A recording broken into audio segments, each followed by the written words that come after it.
हैं, हम लोग भी दोस्तों में कई बार झगड़े हो जाते हैं, तो अब तो वो हमारे खिलाफ FIR भी कराएगा, ऊपर से पर्टिकुलर ऑफेंस में केस भी दर्ज करेगा। जो सबसे बड़ी बात है, अगर चलिए सब कानून भी सही है तो एटलीस्ट आपको यह डालना चाहिए कि जो फर्जी कानून में पकड़ा गया उसको भी जेल होगा, उसको भी जुर्माना होगा।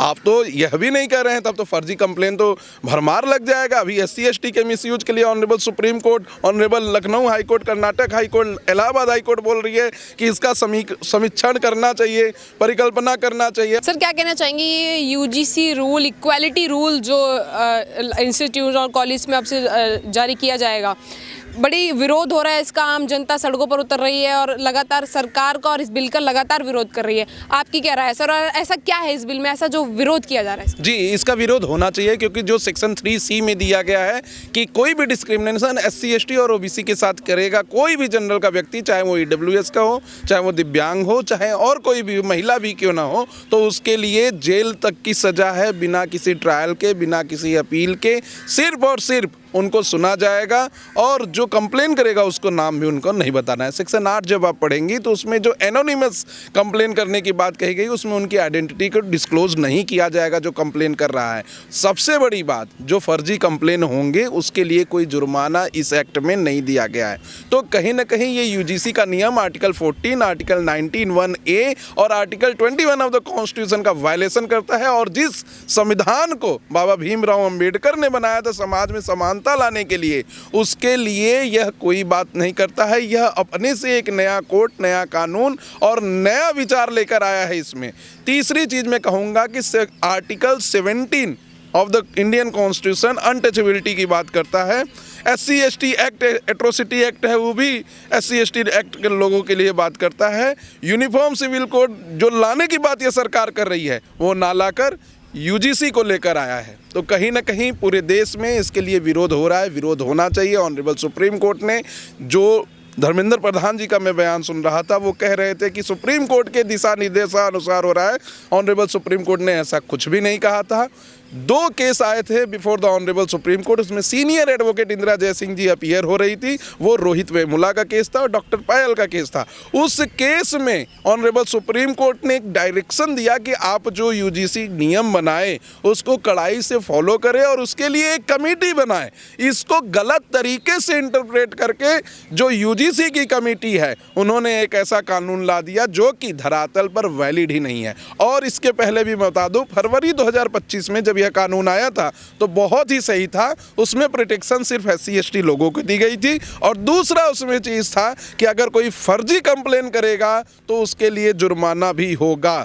जब आप इंडियन पीनल कोड या फिर उसको नया रूपांतरित करके BNS बनाते हैं, भारतीय न्याय संहिता, तो उसमें आप प्रोविज़न रखते हैं कि कोई फर्जी कंप्लेन करेगा तो उसके लिए जेल होगी। और उसका प्रोविज़न है section 211, section 218 of the BNS। और जो पुराना IPC था जो 1860 से चला आ रहा था, उसमें section 181, section 211 of the IPC यह बात करता था कि अगर कोई पर्टिकुलर पर्सन किसी पुलिस थाने में जाकर किसी गवर्नमेंट एम्प्लॉय को गलत इन्फॉर्मेशन देता है या तो कोई पर्सन किसी व्यक्ति के कैरेक्टर को डिफेम करना चाहता है तो उसके लिए उसको सजा होगी। तो क्यों इसमें नहीं दिया गया ये सजा का प्रावधान? UGC के पास ये पावर है कि इस तरीके से बना करके कोई भी रूल पास कर देना बिना किसी स्पेशलिस्ट से राय लिए, ना किसी को इस तरीके से मतलब कुछ मतलब हिंट दिए बगैर ही सीधा। जी देखिए, UGC के पास पावर है। UGC एक ऑटोनोमस बॉडी है। और मैं इसमें डाटा भी अगर देना चाहूँ, 15 करोड़ से ज़्यादा स्टूडेंट UGC के अंडर आते हैं। सिर्फ 200 से 300 कंप्लेन पिछले साल हुए हैं। ये दिखा रहे हैं इस तरीके से कि 118% की बढ़ोतरी, 173% की बढ़ोतरी, ऐसा नहीं दिखाया जाना चाहिए। 15 करोड़ और उसका रेशियो 200-300 केसेस में देखना चाहिए। दूसरा चीज़, मैं इसे यह भी मानता हूं कि कहीं ना कहीं OBC के लोगों के लिए इसमें प्रोटेक्शन देने के लिए ये रूल आया है। अब ऐसा क्यों? क्योंकि जो भी SC ST के लोगों ने केस रजिस्टर कराए हैं उसमें 85 से 90% लोग जिन्होंने जुर्म किया है वो OBC समाज से हैं। और इस नए एक्ट से आपने उन्हें प्रोटेक्शन दे दिया कि ये भी दबे कुचले शोषित वंचित लोग हैं। तो क्या देश में यह मान लेना चाहिए कि सिर्फ 15% लोग, जिसको आप कहते हैं कि रिजर्वेशन आगे चलकर नहीं देंगे, जिसकी जितनी हिस्सेदारी उतनी भागीदारी की बात करते हैं, तो यही 15% डोमिनेट कर रहे हैं पूरे 85% को? हो, ऐसा तो नहीं है। ऑनरेबल सुप्रीम कोर्ट ने Subhash versus state of Maharashtra में माना है कि SC/ST एक्ट का मिसयूज होता है। दूसरा केस विष्णु शंकर तिवारी 20 साल से जेल में रहे सिर्फ गलत FIR की वजह से, SC/ST के मिसयूज की वजह से। तीसरा केस दिल्ली यूनिवर्सिटी की एक महिला छात्र जो लेडी श्री राम कॉलेज में पढ़ रही थी, उसको एक SC/ST के लड़के ने प्रपोज किया, उनको नहीं पसंद होगा, लड़का मना कर दिया उनका प्रपोजल, उस लड़की के खिलाफ SC/ST एक्ट का केस दाखिल कर दिया, बाद में 50,000 रुपए लेके सुलह किए।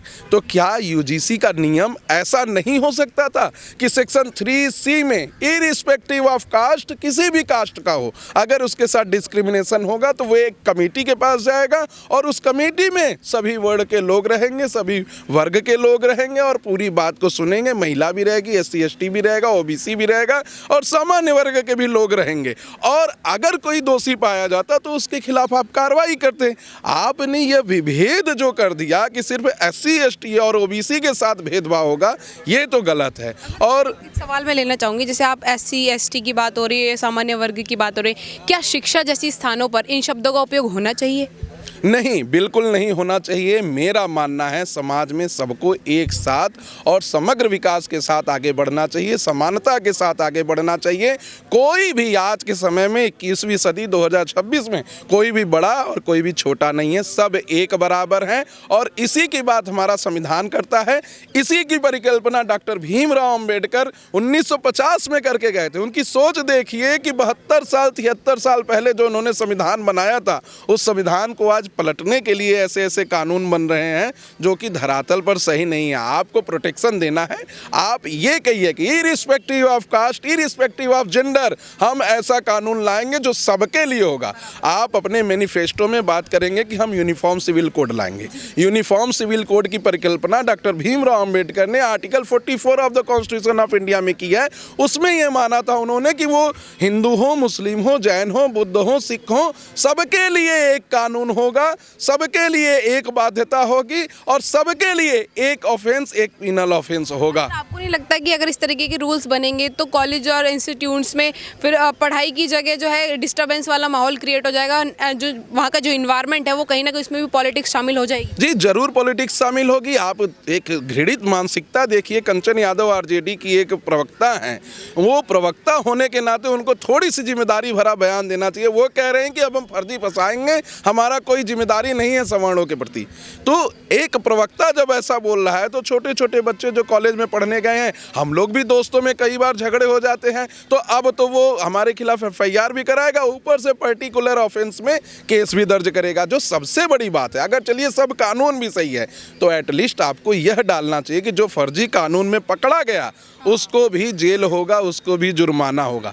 आप तो यह भी नहीं कर रहे हैं, तब तो फर्जी कंप्लेन तो भरमार लग जाएगा। अभी SC/ST के मिसयूज के लिए honourable supreme court, honourable Lucknow high court, Karnataka high court, Allahabad high court बोल रही है कि इसका समीक्षण करना चाहिए, परिकल्पना करना चाहिए। और आगे चलकर अगर आप ऐसे ही करेंगे तब तो फिर पूरा कॉलेजेस में ऐसा माहौल बन जाएगा कि जनरल के लोग एक तरफ बैठेंगे, OBC SC/ST के लोग एक तरफ बैठेंगे। सरकार की बड़ी आलोचना हो रही है, कह रहे कि जो गवर्नमेंट कल तक बोल रही थी कि बंटोगे तो कटोगे, आज इस बिल से तो कुछ और ही साबित हो रहा है, वो तो स्टूडेंट्स को खुद ही बांटने का काम कर रही है यहाँ पे। जी देखिए, आचार्य धीरेन्द्र शास्त्री ने नंगे पांव पूरे देश में यात्रा की और अभी हिंदू सनातन यात्रा को कंप्लीट किया, सिर्फ इसलिए कि हमें आपस में बंटना नहीं है। हम एक ही धर्म के हैं, सनातन धर्म के, हम एक ही जात के हैं, हिंदू जात के, और हमारा कोई धर्म नहीं है। ये जो वर्ण व्यवस्था भी की गई थी पहले परिकल्पना, वो कर्म के आधार पर की गई थी।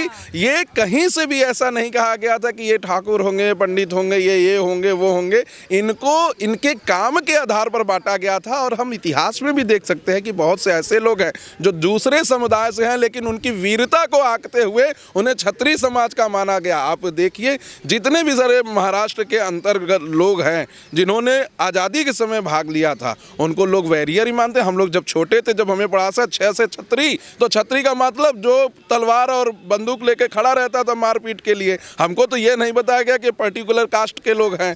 तो कहीं ना कहीं लोगों को इससे बाहर आना चाहिए। हो सकता है माननीय नरेंद्र मोदी की सरकार से मानवीय भूल हुई हो, समय रहते उसको सुधार लेने में बहुत ज़रूरी है, क्योंकि अगर लोग देश में आएंगे, सड़कों पर उतरेंगे, तोड़ फोड़ करेंगे, तो हमारे टैक्स पेयरों का पैसा कहीं ना कहीं मिसयूज होगा। कुछ गलतियां हैं, इवन आप कानून वेदों से पूछेंगे जो सरकार में बड़े बड़े एसडी और एडिशनल सॉलिसिटर जनरल के पद पे हैं, तो वो भी कहेंगे कि इसमें गलती है। अभी बार काउंसिल ऑफ इंडिया के जो प्रेसिडेंट है, राज्यसभा से सांसद है मनन मिश्रा जी, उन्होंने भी कहा कि इसमें कमी है, कमी को सरकार को देखना चाहिए और समय रहते उसमें सुधार कर लेनी चाहिए। सर, आपने जो इस सुधार की बात करी, क्या इस बिल में केवल सुधार कर लेने से ही ज़्यादा बेहतरीन होगा या फिर इस बिल को ख़त्म कर देना ज़्यादा बेहतर होगा? इन दोनों में से क्या काम? मेरा मानना है कि इसमें सुधार कर लेना चाहिए। जो सेक्शन 3C है उसमें एक प्रोविज़न डाल देना चाहिए कि इरिस्पेक्टिव ऑफ कास्ट, क्योंकि किसी भी कास्ट का व्यक्ति के साथ डिस्क्रिमिनेशन हो सकता है। अब आप सोचिए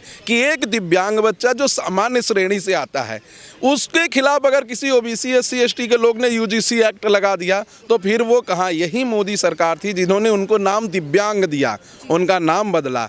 यही मोदी सरकार जो महिलाओं के संरक्षण की और उनके पढ़ाई लिखाई की बात करती है। आप सामान्य वर्ग की महिला को कोई पुरुष अगर जाके ओबीसी और SC ST का अप्रोच करता है या उसका हाथ पकड़ता है या उसको प्रपोज करता है और वो महिला अगर किसी कारणवश मना कर दे, तो वो तो जाके कह सकता है कि हमें जातिगत कंप्लेन किया गया, हमें जातिगत लोगों के सामने बोला गया, और उस महिला के खिलाफ भी एक्शन हो सकता है। कमेटी को अगर लगेगा तो पुलिस को रिपोर्ट भेज सकती है और पुलिस उसको जेल भेज सकती है महिला का। चौथा चीज मैं इसमें बताना चाहता हूं, मान लीजिए 5 ईयर का कोई इंक्लूसिव कोर्स कर रहा है, BA LLB कर रहा है, या फिर DU में भी बहुत सारे इंक्लूसिव कोर्स आ गए 5 साल के। 4 साल तक उसने बहुत मेहनत से पढ़ाई की, 5वें साल एक कंपटीटर जो OBC SC ST समाज से आता है, उसको लग रहा है कि अब ये गोल्ड मेडल ले जाएगा मेरे हाथ से, वो उसके खिलाफ कंप्लेन कर देता है और उसकी पढ़ाई वहीं पर रुक जाती है, रिस्ट्रिकेट हो जाती है, जेल चला जाता है। 10 साल बाद वो प्रूव कर देता है कि ये फर्जी कंप्लेन हुआ था, तो क्या वो पीछे के 15 साल उसका एजुकेशन ये UGC एक्ट लौटा पाएगा? क्या विष्णु शंकर तिवारी के 20 साल पूरे SC ST कानून ने लौटा दिया? क्या सरकार ने कोई एक बार भी नहीं सोचा कि इसका मिसयूज भी हो सकता है? जब गुड लॉज जो बने हैं, जो SC ST एक्ट है उसे गुड लॉज के तौर पे देखा जाता है, जब उसका मिसयूज हो रहा है तो ये तो बैड लॉज है। इसमें तो साफ साफ लिख दिया गया है कि हम बच्चों को हतोत्साहित नहीं करना चाहते, इसलिए हमने जुर्माना नहीं लगाया फर्जी कंप्लेन पे। तो आप क्या कहना चाहते हैं कि जो जनरल के बच्चे हों, पैदा होते उन्हें इंजेक्शन जहर का दे दे कि उन्हें जान ले लिया जाए? या तो आप एक ऐसा काम करिए कि एक ऐसा क्लास बना दीजिए जिसमें अलग लोग रहें, एक ऐसे स्कूल का निर्माण कर दीजिए, कॉलेज का निर्माण कर दीजिए, ऐसे देश ही का निर्माण कर दीजिए जैसे इजराइल छोटा सा देश है, सबसे अलग हो गया है। क्योंकि अगर आप समग्र विकास की बात करते हैं, सबका साथ, सबका विकास, सबका विश्वास, तो उस सबके विश्वास में सभी वर्ग के लोग आते हैं। बिल का नाम ऐसे है UGC इक्वालिटी वो अलग है, इक्विटी और इक्वालिटी की बात कर रहे हैं वो लोग, कह रहे हैं इक्वालिटी बांट रहे हैं। नहीं, इसमें इक्वलिटी नहीं आ रही है और पूरे विश्व में इसका बहुत ही गलत मैसेज जा रहा है। क्योंकि जब आप कहते हैं कि हम अपने यहाँ 85 करोड़ लोगों को फ्री में राशन बांट रहे हैं, जब आप 2026 में 21वीं सदी में आके कहते हैं कि हमारे यहाँ OBC और SC ST जो कि 85% प्रतिनिधित्व करते हैं, उनके साथ भेदभाव होता है, तो विश्व पटल पर आपका पूरे समाज का किरकिरी होता है, पूरे हिंदुस्तान की किरकिरी हो रही है कि यहाँ संविधान को लागू हुए 78 साल हो गए, यहाँ देश को आज़ाद हुए 78 साल हो गए, और उस देश में अभी भेदभाव जातिगत आधार पे हो रहा है। आप अमेरिका में, रसिया में, जापान में कैसे अपना मुंह लेकर जाएंगे? आपके यहाँ एक क्वेश्चन उठ जाएगा कि आप तो कहते हैं कि थर्ड इकोनॉमी है और आप कहते हैं कि 85 करोड़ को आप फ्री में राशन दे रहे हैं। आप कहेंगे कि हमारे यहाँ तो समग्र विकास हो रहा है, यूनिटी इन डाइवर्सिटी है, और दूसरी तरफ आप कहेंगे कि OBC और SC ST के साथ कॉलेजेस में, स्कूलों में भेदभाव हो रहे हैं। तो कहीं ना कहीं हम अपना ही जो स्टैंड है, जो हम विश्व गुरु बनने की परिकल्पना लेके चल रहे हैं, वही उसको ही गलत साबित करते हुए नजर आ रहे हैं।